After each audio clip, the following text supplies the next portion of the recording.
Assalamualaikum warahmatullahi wabarakatuh. Halo adik-adik, kembali lagi bersama saya Kak Sartika. Nah, kali ini kita akan membahas materi fisika yang berjudul kemagnetan. Ada yang udah tahu apa itu kemagnetan? Kalau belum, yuk kita bahas lebih lanjut. Nah, sebelum kita mengenal apa itu kemagnetan dan juga pengertian magnet, ada baiknya kita mengetahui terlebih dahulu sejarah dari magnet. Nah, di sini kita bisa lihat pada layar ada gambar gunung dan juga sebuah peta.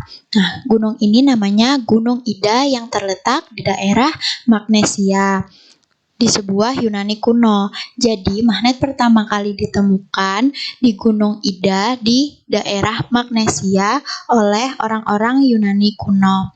Nah, sekarang Magnesia ini sudah beralih nama dari Magnesia menjadi yang kita kenal yaitu Turki. Jadi magnet itu awal mulanya ditemukan di Magnesia ini ya, di sebuah gunung Ida yang memiliki batuan-batuan magnet. Nah, setelah kita tahu sejarahnya, selanjutnya kita akan cari tahu apa itu pengertian magnet. Magnet sendiri adalah benda yang memiliki kemampuan untuk menarik benda-benda lain di sekitarnya. Magnet ialah sejenis logam yang dapat menarik benda-benda tertentu. Biasa juga dikenali dengan nama besi berani. Kata magnet berasal dari bahasa Grek magnetis litos yang berarti batu magnesia. Nah, kenapa tadi kita harus belajar sejarah? Karena ada hubungannya dengan pengertian dari magnet itu sendiri. Kan tadi kita sudah jelaskan kalau misalnya batuan magnet pertama kali ditemukan di daerah Magnesia. Oleh karena itu, magnet sendiri awalnya tidak ada namanya nih. Tapi karena pertama kali ditemukan di daerah Magnesia, maka disebut sebagai batu magnesia. Lalu seperti dijelaskan bahwa magnet ini sejenis logam yang dapat menarik benda-benda tertentu. Jadi kalian harus garis bawahi ya, kalau misalnya magnet ini bisa menarik benda-benda tertentu. Tidak semua benda dapat ditarik oleh magnet. Lalu magnet ini memiliki dua kutub, ada kutub utara dan juga kutub selatan. Nah, kutub magnet merupakan daerah di sekitar magnet yang memiliki daya tarik paling kuat. Bisa kita lihat pada gambar yang memiliki magnet berbentuk U.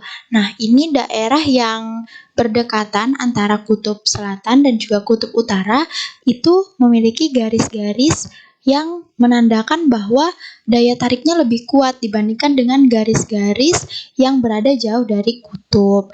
Lalu sifat-sifat dari kutub magnet ini ada dua, yaitu apabila didekatkan dengan kutub yang sama, misalnya utara dengan utara, akan tolak-menolak. Lalu apabila didekatkan antara kutub yang memiliki jenis berlawanan seperti utara dengan selatan, maka dia akan saling tarik-menarik.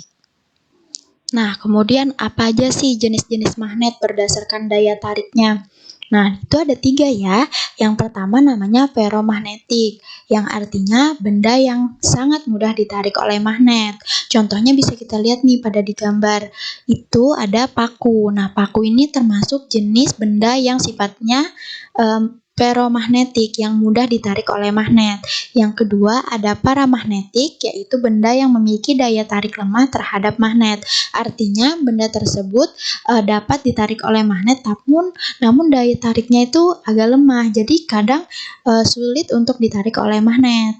Nah, contohnya itu seperti di gambar ada seseorang yang sedang memegang aluminium lalu mengarahkan magnet ke arah aluminium tersebut. Yang terakhir itu namanya diamagnetik. Nah, diamagnetik ini benda yang tidak dapat ditarik sama sekali oleh magnet. Contohnya bisa kita lihat pada gambar yang ketiga. Kalau misalnya perak atau uang koin ini kan terbuat dari perak. Perak maupun emas itu tidak dapat ditarik sama sekali oleh magnet. Apakah cuma itu contoh-contohnya, Kak? Tentu enggak, masih banyak lagi contoh-contoh benda yang memiliki ferromagnetik, paramagnetik, ataupun diamagnetik yang mungkin belum ada di video ini. Teman-teman bisa cari ya. Nah, kalau yang tadi dijelasin kan di awal itu batuan magnet itu termasuk ke dalam magnet alami. Kemudian ada magnet yang ternyata bisa dibuat nih. Apa aja sih cara-cara membuat magnet sederhana? Ada 3 cara. Yang pertama ada induksi, yang kedua ada dengan cara menggosok-gosokkan magnet, dan yang ketiga dengan mengalirkan arus listrik.